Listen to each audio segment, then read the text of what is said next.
O pessoal está aqui no chat falando muito de CPMI, né, dos atos de 8 de setembro, então é a nossa pauta número 3. O ex-presidente Jair Bolsonaro fez um apelo a deputados da sua base para que foquem na Comissão Parlamentar Mista de Inquérito, a CPMI, dos atos de 8 de janeiro. O recado foi dado numa ligação telefônica que foi reproduzida pelo senador Flávio Bolsonaro na inauguração do diretório do Partido Liberal em Niterói, região metropolitana do Rio de Janeiro. Estão realmente lutando para o Brasil melhor.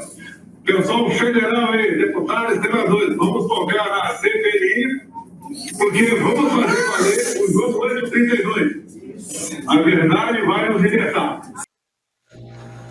O presidente do Senado, Rodrigo Pacheco, precisa dar andamento logo, efetivo, a esse pedido de abertura de uma CPI para investigar esses atos de 8 de janeiro. Flávio Gordon.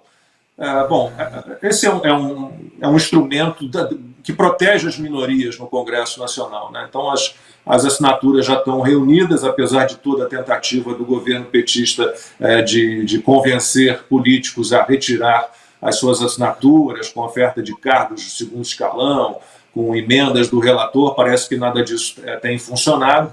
E a gente espera agora, Flávio, mais uma vez, a gente fica na mão do Rodrigo Pacheco. Exato, Lacombe. Por um lado, você tem o Pacheco, né, que foi, digamos, foi uma escolha do novo regime e uma escolha do Poder Judiciário, uma escolha declarada, né? A gente viu ministros do STF fazendo lobby por essa escolha. E, por outro lado, a gente tem o próprio Judiciário, que é um poder hoje hipertrofiado no Brasil e que também a gente não sabe o quanto e que meios que eles terão, de repente, para barrar essa CPI ou, digamos, fatiar essa CPI ou para prejudicar essa CPMI de alguma maneira, né? Porque é aquilo que eu falei, né? Se essa CPMI for realmente a séria, começar a investigar o que aconteceu, né? Quem são as pessoas ali que já estavam ali, que entraram primeiro nas instalações da Praça dos Três Poderes, né? Quem são aquelas pessoas que apareceram, aquele senhor, aquele rapaz que quebrou o relógio, né? Quem são esses vândalos que realmente praticaram crimes contra o patrimônio, né? E qual é a relação dessas pessoas, aquelas pessoas que estavam tentando impedir que isso acontecesse, que coisas fossem destruídas? Qual a relação dessas pessoas, por exemplo, com as pessoas que nem estavam lá, as pessoas que estavam acampadas ali em frente ao QG de Brasília durante tempos, né? Então, essa CPI, se for séria, ela tem tudo para criar um grande problema para o governo e também para o STF, né? Porque a gente viu medidas sendo tomadas ali, digamos, em uma linha muito afinada entre o novo regime, principalmente o ministro da Justiça, o Flávio Dino, com o Lula, e com o STF, né? No sentido de você punir e reprimir esse tipo de oposição, né? Esse tipo de movimento, que era um movimento que, até então, muito pacífico, sempre foi, os movimentos ditos bolsonaristas sempre foram caracterizados pelo seu pacifismo, pelo seu caráter ordeiro, e, de repente, tem um evento desse que é totalmente atípico com o histórico do movimento e com pessoas que, aparentemente, não tinham muita ligação com o resto da história do movimento. Isso precisa ser investigado, né? E é curioso, porque no Brasil meio que acontece tudo exatamente, quase pontualmente, 2 anos após o que aconteceu nos Estados Unidos, né? O Rodrigo e a Ana sabe muito bem, melhor do que eu, o que está acontecendo agora aí com a tal da invasão do Capitólio, né? Vídeos sendo exibidos, mostrando que ali, em vários momentos, longe de uma invasão, o que houve ali foi uma entrada, né? Abrindo as portas para as pessoas entrarem ali dentro. Muitos, inclusive, não cometeram crime nenhum, não depredaram nada, e, no entanto, também a gente teve o mesmo processo de uso político desse evento para você criar uma perseguição em massa de toda uma corrente política, né? Porque aí você começa a criar mecanismos para você espalhar isso, para você fazer culpa por associação e você poder perseguir todos aqueles ligados de alguma maneira, no caso dos Estados Unidos, ao trumpismo e ao Partido Republicano, de maneira geral. E no Brasil é a mesma coisa, né? Você cria esse evento, você, digamos, exponencia, amplifica esse evento, tornando, tingindo de cores bastante dramáticas, como terrorismo e atentado à democracia, para você criar um pretexto, para você poder, digamos, de alguma maneira, neutralizar completamente a direita brasileira, que vinha num processo de ascensão, um processo de crescimento em várias esferas e sobretudo, de manifestação popular, né, que a gente viu nos períodos anteriores à eleição, o Bolsonaro, por exemplo, atraindo multidões de maneira praticamente inédita na história brasileira recente, né? E você ter um movimento desse, articulação política e judicial para você criminalizar, digamos, coletivamente, assim, né, por atacado, todas as pessoas, de alguma maneira, que têm essas ideias, que nutrem, por exemplo, desconfianças em relação a como foi conduzido o processo eleitoral, que levante esses questionamentos. Se você consegue intimidar e acossar essas pessoas, você consegue seu objetivo político, que é aquilo que o objetivo político do PT sempre foi, haja vista todo o exemplo dos regimes aliados ao PT aqui na América Latina e em outras partes do mundo, né? Consta, você e Ana sempre falam isso, né, que vocês estão 2 anos à frente, aí tudo que acontece aí acaba acontecendo aqui também, e a gente espera que aqui, desta vez, com essa CPMI, a gente não passe o que os Estados Unidos estão passando, né? Só agora surgem imagens não editadas, não previamente selecionadas da invasão do Capitólio. A gente espera que a CPMI aqui no Brasil ela realmente seja instalada, comece a funcionar. E a gente tem, assim falou o Flávio, né? Tudo foi muito estranho, havia gente na sede do Palácio do Planalto, muito antes daquele movimento, aquela massa chegar à sede, ao Palácio do Planalto, ao Congresso, à sede do STF, muito estranho não haver absolutamente nenhum policiamento, nenhuma segurança interna. Vi uma entrevista de um policial militar do Distrito Federal essa semana, ele falando exatamente isso. A Polícia Militar do Distrito Federal ela é responsável pelo policiamento, pela segurança do entorno, no interior dos prédios, na área dos prédios, aí já é uma questão de segurança ali, dos prédios públicos. Então a gente espera que o Brasil, com a CPMI, seja mais rápido nisso, né, para mostrar o que realmente aconteceu naquele dia 8 de janeiro.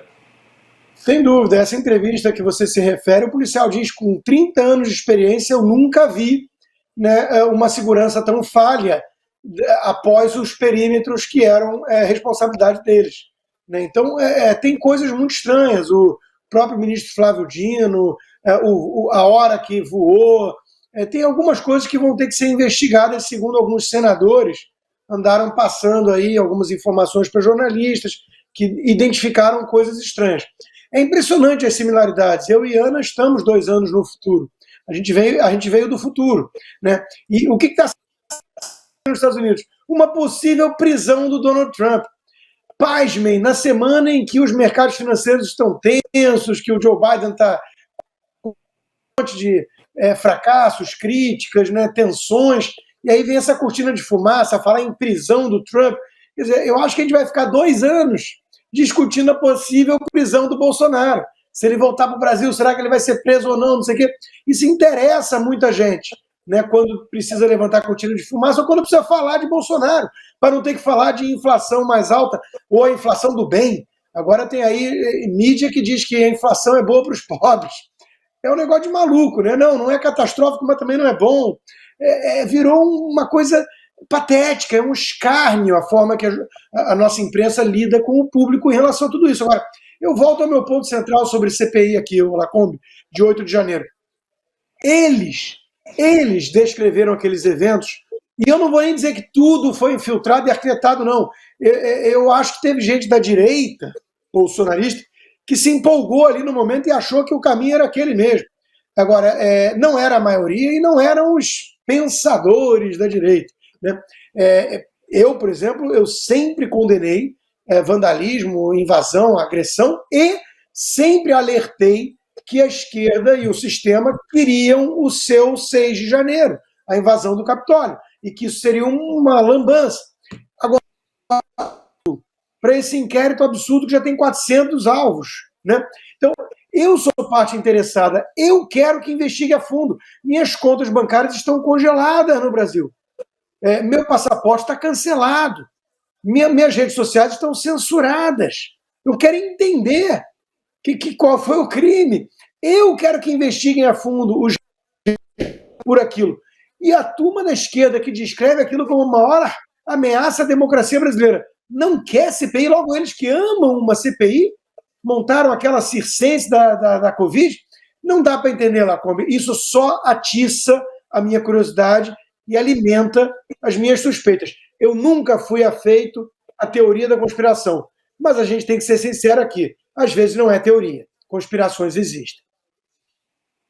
Aí eu não tenho dúvida, eu estava aqui olhando o chat, claro, o nosso público todo favorável à instalação da CPMI, mas eu acho, Ana, que de um modo geral, os brasileiros de um modo geral, né, até porque no início o PT era a favor, né, das investigações, a fundo, CPI, de repente tudo mudou. Mas eu acho que os brasileiros de um modo geral, independentemente da tendência política de cada um, com os pensamentos políticos, ideológicos, os brasileiros, de um modo geral, a grande maioria é a favor, tem que ser a favor da CPMI. Não, Lacombe, a turma do PT gritou aos quatro ventos a palavra terrorismo, ameaça à república, ameaça à democracia, golpe de Estado. Eles entoaram esse canto durante semanas. Terrorismo, terrorismo, golpe de Estado. Ora, se foi tão grave assim, e foi grave, a invasão foi grave, mas terrorismo não foi, golpe de Estado não foi.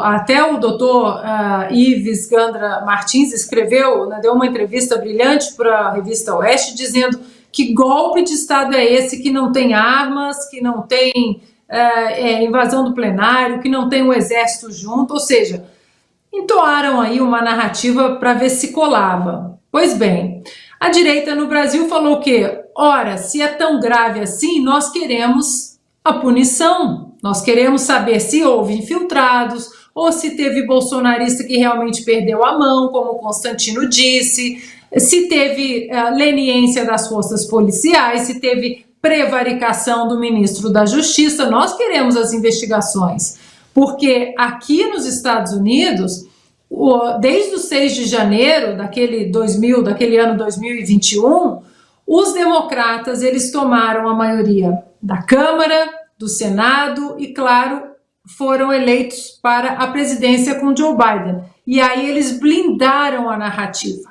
As comissões do 6 de janeiro entoaram exatamente o que está acontecendo no Brasil. Terrorismo, ameaça à república, ameaça à democracia. E os republicanos, sem maioria na Câmara e no Senado, não puderam fazer nada. Agora, com as eleições de midterms, os republicanos tomaram a casa, né, a Câmara, e falaram, bom, vamos investigar então. Já que durante 2 anos as imagens do 6 de janeiro, elas ficaram sob caráter super confidencial, ninguém pode tocar nessas imagens. E aí agora o Tucker Carlson, a equipe dele, assistiu mais de 40 mil horas de imagens, começou a divulgar as imagens, até falamos sobre isso no domingo passado. E o que acontece agora? Já tem senador pedindo a cabeça do Tucker, já tem senador pedindo, por favor, Fox News, censurem esse cara, porque o que as imagens vão mostrar, aquilo vai derrubar a nossa narrativa que nós estamos empurrando durante 2 anos. E no Brasil, nós podemos aprender com os erros dos americanos, né, que aguentaram aí essa narrativa durante 2 anos, inclusive com gente presa até hoje, sem o devido processo legal. E no Brasil nós temos a mesma coisa, sem como chama lá, a sessão de custódia lá... Audiência de custódia? Como é que chama? Audiência de custódia, isso. Sem a audiência de custódia, sem o devido processo legal. Tem gente que saiu, que foi liberado com tornozeleira eletrônica, mas não foi condenado, não foi julgado. Ou seja, nós não podemos esperar o mesmo tempo que os americanos esperaram. Tem muita gente aí se perguntando, por exemplo, aqui nos Estados Unidos, onde está um homem chamado Ray Epps? Deem um Google nesse nome, Ray Epps. Por quê? Porque esse homem, ele aparece em várias imagens durante vários momentos daquele fatídico 6 de janeiro, instigando as pessoas. Vamos invadir, vamos quebrar, vamos tomar, que a eleição isso, a eleição aquilo. E, curiosamente, esse homem não foi indiciado. Ele não está na lista de indiciados do FBI, do Departamento de Justiça. Ou seja, Nós temos um Ray Epps no Brasil, ou alguns Ray Epps no Brasil. Tudo é preciso ser investigado, as imagens vão ficar sob caráter confidencial durante 2 anos e a imprensa aí vendida empurrando a narrativa de golpe de Estado, de terrorismo. Não, essa CPMI precisa sair urgentemente. Lembrando, Lacombe, Consta e Flávio, que há um joguinho aí entre CPI e a CPMI. Essa CPI tem que morrer, porque o Rodrigo Pacheco não vai colocar essa CPI no plenário. Ele vai atender exatamente os pedidos do governo. Tem que ser a CPMI, que é exatamente a comissão integrada da Câmara e do Senado. Essa sim não tem controle do Rodrigo Pacheco, outro vendido e outro traidor da pátria, para não falar outras coisas.